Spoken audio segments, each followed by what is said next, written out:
Hello बच्चों, तो आ चुके हैं हम लोग क्लास 10th के एग्जामिनेशन की दौर में। आप सब कैसे हैं? मैं आशा करता हूं कि आप सब बहुत ही बढ़िया होंगे और तैयारी भी आपकी जबरदस्त चल रही होगी। चलिए आज के आते हैं, आज के तीसरे पार्ट में हम लोग आप सभी का स्वागत है रोशन अकेडमी प्लेटफॉर्म पर। और जो भी स्टूडेंट नए हैं जरूर चैनल को सब्सक्राइब कर लीजिए, जो 500 ऑब्जेक्टिव के सेशन चल रहे हैं ना, उन्हें कवर किया जाए। चलिए चलते हैं हम लोग आज के पहले क्वेश्चन की ओर। चलिए पहला क्वेश्चन है आपके सामने कि घरेलू गैस का मुख्य अवयव क्या है।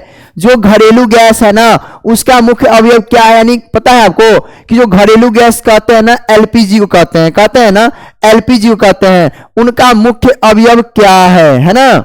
तो बता दें कि आपको जब एलपीजी का है ना कि प्रमुख अवयव क्या है इसमें, तो हमेशा एक बात आपके माइंड में होनी चाहिए कि एलपीजी की प्रमुख अवयव, देखिए यहां पर ब्यूटेन भी दिए हैं, है ना। क्या क्या दिए हैं जी? ब्यूटेन भी दिए हैं और प्लस पॉइंट आपका जो है प्रोपेन भी दिए हैं। तो एलपीजी का प्रमुख अवयव ना ब्यूटेन होता है, याद रखिएगा, और प्रोपेन भी होता है। लेकिन जब एग्जामिनेशन में पूछे ना कि एलपीजी का प्रमुख अवयव क्या है, तो ब्यूटेन दीजिएगा, है ना। क्लियर है यहां तक? ब्यूटेन दीजिएगा। चलिए इनके बारे में जानते हैं। एलपीजी सिलेंडर होता है ना, एलपीजी सिलेंडर में जो गंध निकलते हैं ना, गंध का पता लगाने के लिए ना मरकैप्टन मिलाया जाता है। क्या मिलाता है? मरकैप्टन मिलाया जाता है, ताकि आपको गंध का पता चल सके, है ना। जो एलपीजी का जो रिसाव होता है ना, तो उसमें मरकैप्टन मिलाया जाता है और इससे से आपको पता चल जाता है कि आखिर जो है सो गैस का रिसाव हो रहा है ना, ब्यूटेन। और याद रखिएगा कि एलपीजी में आइसोब्यूटेन ही मिले होते हैं। क्या मिले होते हैं? आइसोब्यूटेन भी मिले रहते हैं। चलिए अगला क्वेश्चन है, निम्नलिखित में कौन नवीकरणीय ऊर्जा स्रोत, नवीकरणीय आ रहा है ना, तो नवीकरणीय वैसे ऊर्जा स्रोत जो कभी समाप्त नहीं होते हैं। तो देखिए महासागरीय तरंग भी कभी समाप्त होना नहीं है, सौर ऊर्जा भी नहीं समाप्त होते हैं, और पवन ऊर्जा भी नहीं, यानी क्या हो जाएगा? सभी हो जाएगा। नवीकरणीय ऊर्जा स्रोत क्या क्या है, तो इनमें सभी हो जाएगा। चलिए अगला क्वेश्चन है, निम्नलिखित में कौन पर्यावरण का हिस्सा है? पर्यावरण का हिस्सा कौन है? वायुमंडल है, जलमंडल है, स्थल मंडल है, या सभी है? तो पर्यावरण का हिस्सा जो है ना वायुमंडल भी है, जलमंडल भी है, स्थल मंडल भी है। क्या हो जाएगा? सभी हो जाएगा, है ना। चलिए नेक्स्ट क्वेश्चन है, अपघटक का उदाहरण है। अपघटक है क्या? तो अपघटक जो भी आपको सड़े गले पदार्थों को जो तोड़ देते हैं ना, यानी जिनका जो है ना पृथ्वी के नीचे यानी आप पूरे तरीके से सड़ा गलाते हैं ना, उसे अपघटक कहा जाता है। और अपघटक क्या है? इसमें कवक है ना। क्या है? कवक है, छोटे छोटे सूक्ष्म जीव होते हैं। जैव आवर्धन, है ना, प्रदर्शित करने वाला रसायन कौन है? जैव आवर्धन जो प्रदर्शित करते हैं ना, वो कौन सा रसायन है? तो क्या हो जाएगा? डीडीटी हो जाएगा। क्या हो जाएगा? डीडीटी हो जाएगा। नेक्स्ट क्वेश्चन है, डायनेमो यांत्रिक ऊर्जा को किसमें मिलता है? डायनेमो यानी जनित्र जो होता है ना, वो यांत्रिक ऊर्जा को किसमें मिलता है? तो यांत्रिक ऊर्जा याद रखिएगा किसमें मिलता है? विद्युत ऊर्जा मिलता है। किसमें मिलता है?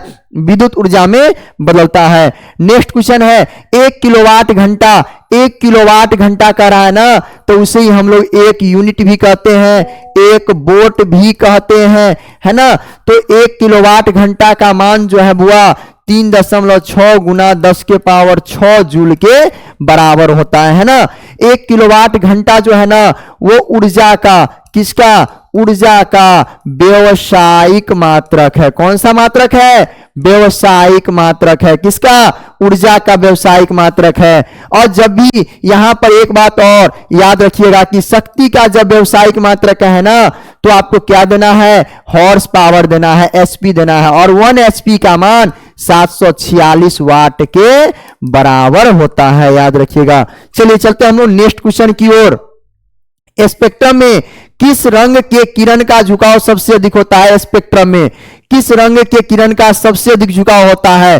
तो याद रखिएगा स्पेक्ट्रम में ना बैगनी रंग के किरण का झुकाव जो है ना सबसे अधिक होता है स्पेक्ट्रम में। चलिए अगला क्वेश्चन है, दाढ़ी बनाने में कौन सा दर्पण प्रयोग करते हैं? दाढ़ी बनाने में, तो दाढ़ी बनाने में हमेशा ना हम लोग अवतल का उपयोग करते हैं। लेकिन देखिए हम लोग कभी कभी क्या करते हैं कि घर में समतल दर्पण होता है ना, उससे भी दाढ़ी बना लेते हैं। लेकिन हमें दाढ़ी जो है ना अवतल दर्पण से बनाया जाता है। एग्जाम में पूछे कि दाढ़ी बनाने में किसका उपयोग किया जाता है, तो अवतल दर्पण का उपयोग किया जाता है। क्यों? तो ध्यान दीजिएगा, ये अवतल दर्पण है ना, ये भी पूछता है कि दाढ़ी बनाने में अवतल का उपयोग हम क्यों करते हैं। ये प्रधान अक्ष है ना, ये आपका क्या है, ध्रुव है, ये मुख्य फोकस है और ये वक्ता केंद्र है।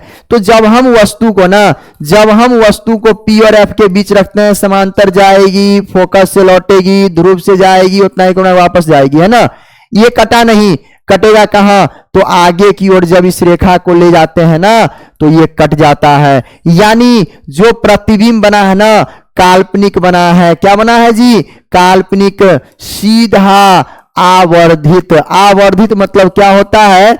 बहुत बड़ा होता है। क्या होता है? बहुत बड़ा बनता है। और ये कंडीशन जब आ जाते हैं ना, इसीलिए हम लोग ना किसका उपयोग करते हैं, तो दाढ़ी बनाने में अवतल दर्पण का उपयोग करते हैं, याद रखिएगा, है ना। तो कहां पर रखा जाता है वस्तु को, तो P और F के बीच में रखा जाता है वस्तु को, ताकि हमेशा बनने वाला प्रतिबिंब ना हमारा हो एकदम सीधा बने, है ना, और काल्पनिक बने। और दर्पण के क्या बनता है? पीछे बनता है, दर्पण के पीछे बनता है। क्लियर यहां तक? चलिए अगला क्वेश्चन है कि दर्पण सूत्र क्या होता है। तो दर्पण सूत्र कह रहा है ना, तो दोनों को प्लस करिए और 1/f करिए। कभी काल ना आपको यह भी पूछ देता है कि f बराबर क्या होता है, r/2 होता है ना। तो इस मान को यहां भी रख दीजिए, 1/v प्लस 1/u बराबर 1/f बराबर क्या है, r/2 है। उल्टा होगा तो 1/v प्लस 1/u बराबर 2/r हो जाएगा। ये भी कभी काल ना आपको एग्जाम में पूछ देते हैं। चलिए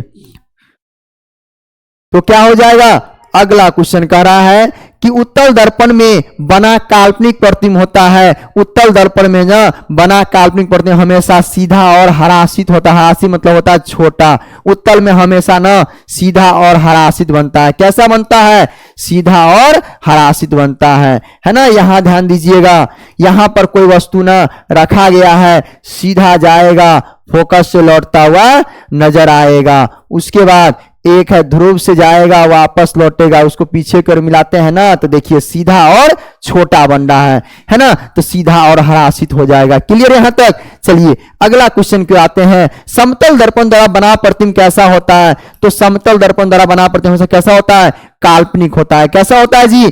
काल्पनिक होता है। यानी काल्पनिक होता है, सीधा होता है, बराबर ऊंचाई का बनेगा, बराबर ऊंचाई का बनेगा। कौन से दर्पण में? समतल दर्पण में ना सीधा, बराबर और काल्पनिक बनता है। हमेशा एक पॉइंट याद रखिएगा, यहां पर पूछता है यदि कोई वस्तु 2 मीटर पर सेकेंड से आ रही है ना, तो प्रतिबिंब कितना से आ जाएगी, तो 4 मीटर प्रति सेकेंड हो जाएगा। ये सभी क्वेश्चन लगातार पूछाते हैं।